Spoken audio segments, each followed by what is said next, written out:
Yeah. What's really happening, man? It's your boy OG Gigavelli, man, with another episode of Street Code of Conduct.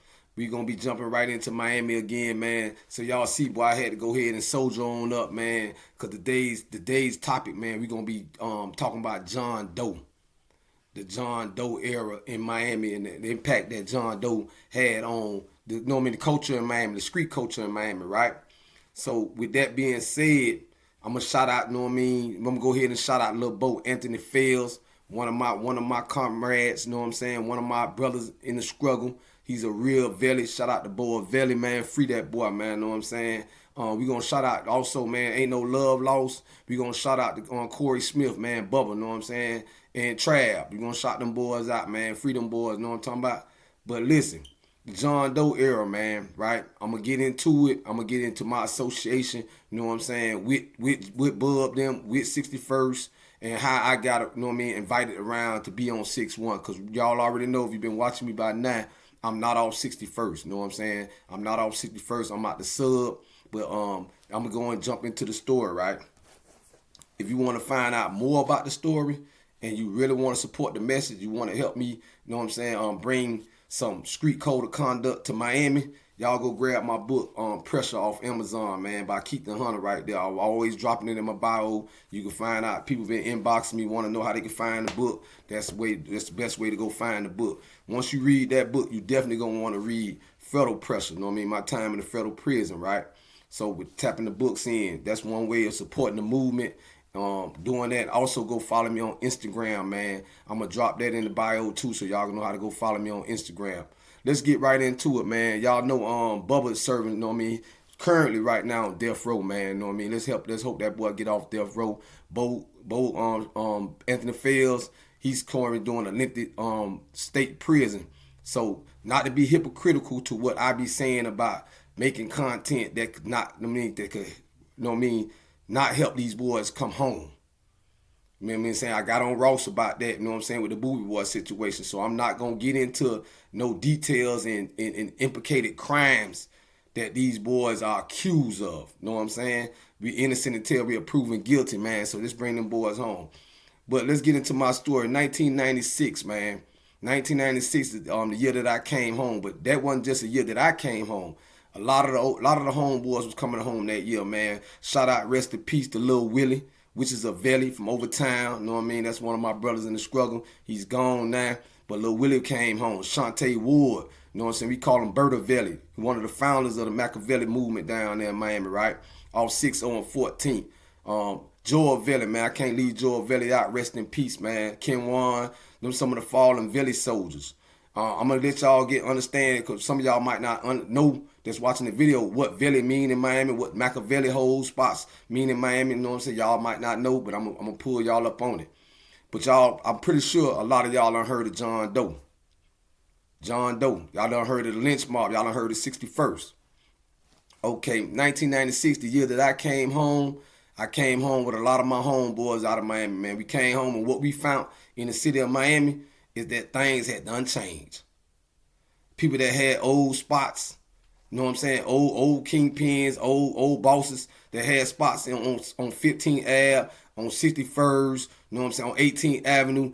The tables was turning, the tables was changing. Out with the old and in with the new. Here comes John Doe. I was already hearing about John Doe, you know what I'm saying? Because like you said, John Doe kind of started springing up around 1995. I was already in the joint. We was already, you know what I mean, hearing news about Bub and Mark, you know what I'm saying, and they little movement with John Doe. So when we came home, me, Lil Bo, Shantae Ward, Joe, all us came home, you know what I'm saying, we gravitated to each other, you know what I'm saying, by the bond that we had made it inside prisons. You know what I'm saying? Me being from the sub, Bo being from the sub, Joe and Shantae, they being out the city, you know what I'm saying, right off 61st. Then shout out, I can't leave out the story, man. Shout out to Fred Ward, man, Blackavelli, man. You know what I'm saying? That boy still out, still free. Fred doing his thing, making a speedy recovery. You know what I mean? Y'all know, if you from Miami, you already know who Fred is. I don't have to get into details about that. Fred been getting money, you know what I'm saying? Big respect to the OG. But moving forward in the story, when I came home, Bo put me down. I'm out there trying to find my way, thinking about new ways to get money. On my way of going out of town, you know what I mean? I told y'all about that in the previous stories about me going out of town, what real Miami boys do. But in the meantime, while I was in Miami, Bo, Shantae, they stepped to me, Joe. They like, gee, man, come on around here on 61st with us, man. We need soldiers like yourself, man. You know what I'm saying? Let's go ahead and put this Velli stamp down. When we did that, the first spot we had established was on 14th. You know what I'm saying? We put the Mavelli stamp on it. And of course, you know, we always try to label ourselves down there. I told y'all about them labels, but back then we didn't know better. We didn't know how the feds was going to come. So we all us start associating ourselves. That's where I come with the title Velli. You know what I'm saying? That's one of my names down in Miami, and that's how that tagged. Everybody that was on our line, you know what I'm saying? They put the Velli onto their name. All right. John Doe was doing the same. Everybody that was down with John Doe was Losos. So a lot of y'all young cats, y'all using that term on y'all Instagram page, on your Facebook page, you're tagging yourself Losos, and you might not even know how that started, but that's a John Doe tag right there. Loso and John Doe sprung out from the Lynch Mob. You know, everybody on 61st was the Lynch Mob. You know what I mean? All the spots. Shout out to Flume. Shout out to Edie them. Shout out, you know what I'm saying? Murph. Shout out, you know, Carlos. You know what I mean? Shout out to all the boys. I ain't gonna sit here and name everybody's name, but y'all know who it is, man. 61st Lynch Mob, man. So with that being said, why y'all see me with the fatigues on around that era? If you remember, 1996. That was the era of what? Master P, No Limit Soldiers, you know what I'm saying? So one thing about Miami, man, anything that's soldier up, anything that's gangster, we gonna gravitate to it. So we was all in the city with every fatigues on. There was some of our wear, you know what I'm saying? This is how we walk the block, Dickie sets, fatigues, you know what I mean? And that differentiated us from other groups in Miami at the time. You know, you see the Lynch Mob, you seen the fatigue down. I'm talking about, you know what I mean, 100 at a time deep, running through the streets of Miami, you know what I mean, representing. So, with that being said, let's get on to Bub and the John Doe story, and let's get on to the Lil Bo. If you Google John Doe, Lil Bo, Anthony Fell's name's gonna come up off rip. You know what I mean? Bubba Corey Smith name gonna come up. Trav name gonna come up. You know, there's a little falling out amongst the Lynch Mob. There was a little falling out amongst the Vellis. There was a little falling out. You know, quite naturally, everybody getting money. You know what I'm saying? Everybody, you know, you got certain personalities and all kind of different things, you know what I'm saying, come in play. And like I told you before, money is always a major issue in Miami. So with the John Doe era, John Doe was putting down, get down or lay down. I know this for sure, you know what I'm saying? John Doe, they see any weakness in your spot getting money, your spot pulling in 10,000 or better a shift. John Doe had their eyes on your spot. If y'all wasn't strong enough to hold your spot, Bud them was taking that spot. That's true facts. I seen it happen, man. You know what I'm saying? I seen it happen to Lemon Line when he moved off, when he moved off 15 and 6'3" and 6'4", he moved over on 6'0" and 15. Charlie Boy came home. Charlie Boy wanted his spot back. Charlie Boy, shout out to Charlie Boy. That's another one of the John Doe soldiers, lieutenants. You know what I'm saying? That boy home, me and Charlie Boy like this. You know what I'm saying? That's my guy. You know what I'm saying? But at this time, Charlie Boy was coming home. Charlie Boy needs some money. He needed to be back in position. Lemon Line had to go. You know what I'm saying? I got the backstory about that in my book, Pressure. You could go read. I'm not going to get into full details. If you want to know more about this story, hey, man, go to my YouTube page, OG Velli. I'm going to be talking more about the John Doe era and how it changed the game in Miami. You know what I'm saying? Also, get my book. Like I told you, man, I'm not going to give you all of it right now. You ain't trying to support, you know what I mean, the movement and the message. All these stories that I'm sharing is not to glorify no criminal activity, violence, because at the end of the day, that's what my whole platform is about right now. Change. Bringing about some, you know what I'm saying, some structure in Miami. Bringing about some unity. Bringing about some stopping the senseless violence. You know what I'm saying? Especially the black on black violence. So I'm just sharing the story with you about John Doe because we need to get these stories out there. Because like right now, Bub, Corey Smith, he Muslim now. And given another chance, I'm pretty sure this brother changed his life. Bo Muslim now. You know what I'm saying? I talk to Bo all the time. You know what I mean? So at the end of the day, man, let's get back into the John Doe story, right? When we start putting our little thing down on 6-0, started the Machiavelli, Bud them had utmost respect for you. Oftentimes you will find Bud around there with us. Who Bubby? I'm talking about Corey Smith. You will find Bud around there. You will find all the top heads of Lynch Mob around there on 6-0 in our spot. You know what I'm saying? Shout out to Fred Wood, man. Always been, you know what I'm saying, the OG around there. So everybody, you know Fred been getting money way back since Tanner days and before. Y'all know who Santana is. You really don't know. You really ain't from Miami. But I'm dropping a few names. You got to be from Miami to really know who I'm talking about, right? But John Doe, once again, had respect for Vellies. They had respect for the, you know what I mean, for myself, my Bo, Shantae, Fred, you know what I'm saying, Lil Joe. They had respect. Why? Because we was seasoned, man. You know what I'm saying? We wasn't no new cats in the game. You know what I mean? We had them been in the streets our whole life. So Bub used to come around there and definitely get guidance, you know what I'm saying? And definitely chop it up, you know what I'm saying, with Fred. And I was, you know what I mean, my first time meeting Bub was after the time when a dude named Zay, all 5'8", you know what I'm saying? We was into it with Zay. Zay came through, you know what I'm saying? And hey, everybody, if you know Zay, Zay ain't nothing to play with. Zay came through, popped a few shots, hit Shard, hit Joe. I was on the block. I could have shot back, but if I'd have shot back, I'd have been shooting at my partners.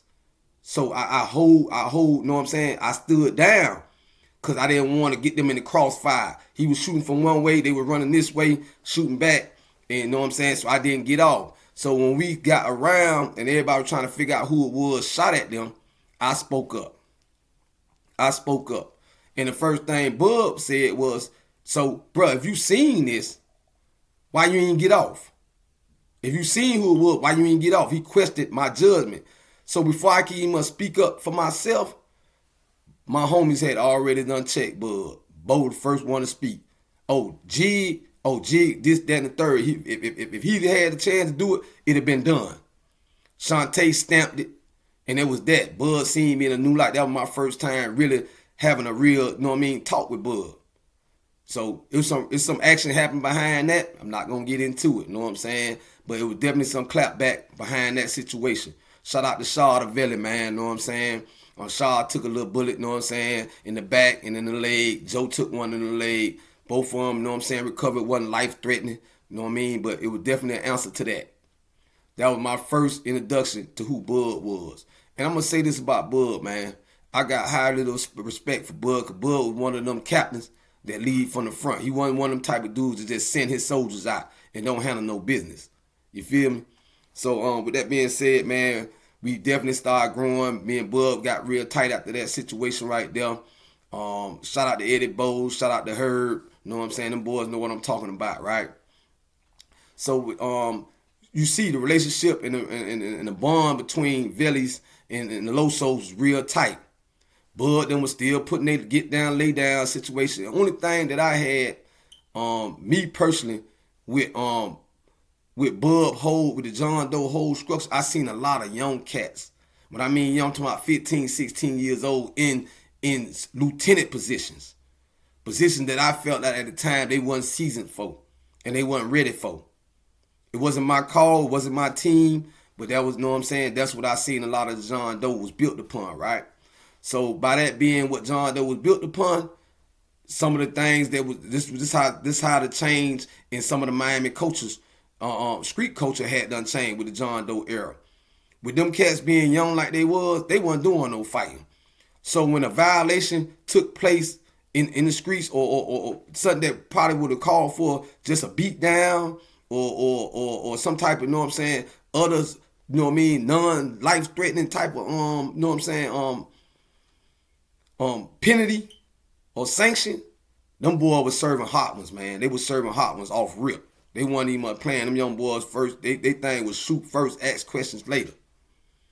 That's one of the things that, you know what I mean, that I think that was, you know, that John Doe really, you know what I'm saying, could have toned down, and with all that violence, you know, you grab the attentions of, the authorities. You grab the attentions of, you know what I'm saying, the regular citizens of the community. Violence never is good for money. You know what I'm saying? So that was one of the things that eventually, you know what I'm saying, brought John Doe down. Too much violence. If you're not familiar with the John Doe story, go Google it. You got any more questions, you can comment or whatever. But go Google it. Most likely, I'm telling you, Anthony Fell's name gonna pop up. That's Lil Bo. You gonna get the real out, you know what I mean, out scope of what the story is. But if you want to find some real details about the John Doe story, you're gonna have to get my book, Pressure.